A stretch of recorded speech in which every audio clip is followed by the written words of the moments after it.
The ship didn't look real. Rust streaked the steel like old wounds that never closed.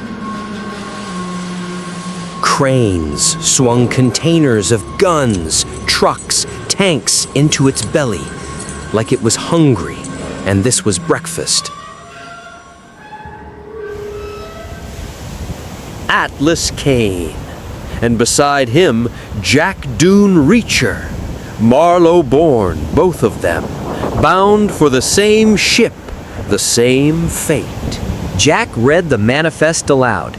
10 teams, 90-something people, all bound for the same place. Atlas only grinned. Jack didn't. Some things never changed. Supreme Squadron, stenciled fresh over a name someone had sanded away. The ramp rose into shadow, one caged light burning at the top. The only thing below it was dark. 6 more climbed behind Atlas and Jack. Strangers, backlit, none of them looking at each other. People he was about to trust with his life. At the top waited Adrian Lamons, data slate glowing faint blue against the dark. Still unreadable, doing his best impression of a man who'd done this before. He hadn't. Nobody his age had. But Meridian raised its suns to look certain even when they weren't. He checked their names without looking up, until he did. Held it a beat too long, like something was working underneath the composure. Optimistic, Jack muttered, and walked past him into the dark. The ship swallowed him a step later. At the top of the ramp, one light held back the dark. Everything below it reduced to shapes, moving, unseen. Adrian stood there a moment longer than he needed to, data slate in hand, shadow pooling at his boots like it was waiting on him. Frederick came up last, unhurried, blade already sheathed, never far from his hand. Meridian children, the two of them, raised 2 houses apart, groomed for different kinds of importance. He asked low, just between them, nervous? And for a moment, neither of them was performing for anyone else.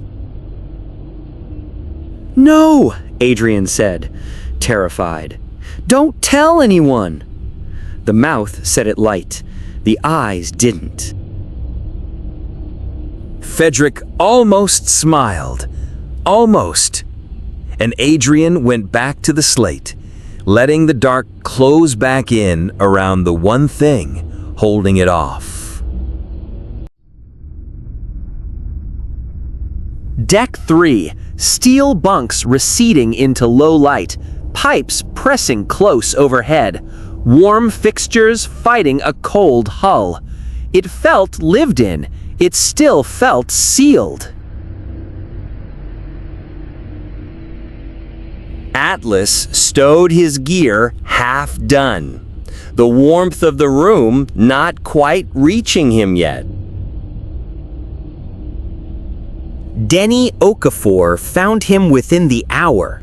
A ration bar he definitely wasn't supposed to have taken yet, already laughing before he'd said a word. "You're the Marlowe guy," he said. "Kane, right? Heard you can track a person through solid rock." "Heard wrong," Atlas told him. "Just regular rock." Denny laughed like it was the funniest thing he'd heard all week. He'd make the same joke 4 more times before the day was out and get the same laugh every time. That was Denny's gift. A room organized itself around him without meaning to. By the end of the first day, Even the quietest people on Deck 3 knew his name. One of them sat apart, gear still packed, back half turned to the room. Denny's name reached her anyway, drifting in from somewhere she wasn't looking. And for just a second, unwatched, private, something in her face let go. The mess deck sat quieter than Deck 3. Long steel tables, warm light against cold bulkheads, a porthole fogged with condensation. Guarded in a way the bunks weren't. Corporal Alaric von Hauser Steele, Supreme Squadron's actual leader, though nobody had told Atlas that yet. A full head above everyone on deck, black armor, a featureless mask with two pale slits where his eyes should be. Nobody on the ship had ever seen his face. Nobody expected to. "You're the Marlowe pair," he said, low and even through the mask. No distortion, just weight. "Good. Teams that already trust each other save time out there." "You don't sound thrilled to have us," Jack said. Alaric looked at him a long moment. "I'm thrilled to have anyone who comes back alive," he said. "The rest is a question for later." That's him being warm, by the way, Denny said, leaning in. "Don't ask what he sounds like when he's not." Alaric didn't dispute it. He was already moving down the deck, checking crates that didn't need checking. The zone lines showed themselves quiet and constant, the way they always did. Small clusters of Zone 2 and Zone 3 members kept their distance along the rail. Old resentment, bred into people who'd spent their whole lives on the wrong side of an invisible wall, while Theron's sons never needed authorization to be anywhere. Nobody said anything outright. Nobody had to. Alaric didn't carry it, neither did Denny. Both treated Adrian and Fedric exactly the way they treated everyone else, which Atlas noticed seemed to needle Adrian more than open hostility would have. Being resented, he understood. Being simply included threw him off balance in a way he didn't have a script for. "They don't hate you," Atlas told him, catching him alone at the rail that first night. "I know," Adrian said. "You don't look like you know," Atlas said. Adrian didn't answer that. On the last night before landfall, the unit gathered in a briefing room too small for it. Crated supplies stacked to the ceiling, like the room itself didn't have space to spare for people. All 10 of them packed under one caged light. Alaric didn't waste time getting to it.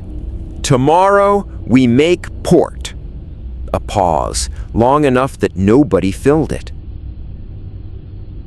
"I won't call this safe," he said. "Nobody before us could either.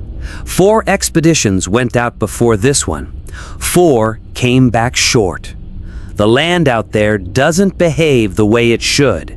Neither does what lives on it." Nobody moved. Denny, for once, wasn't smiling.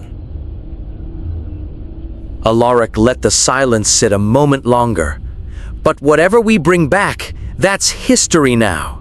Nobody remembers the ones who stayed careful and came home with nothing." Sleep if you can. Tomorrow, none of this is theoretical.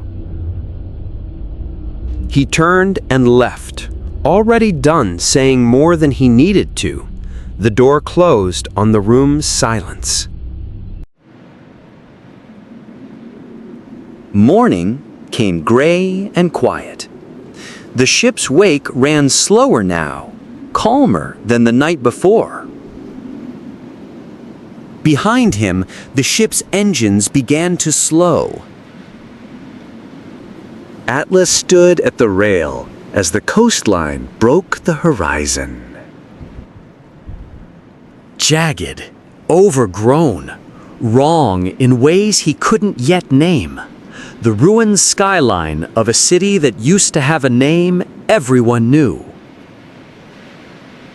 Ahead of him, America waited.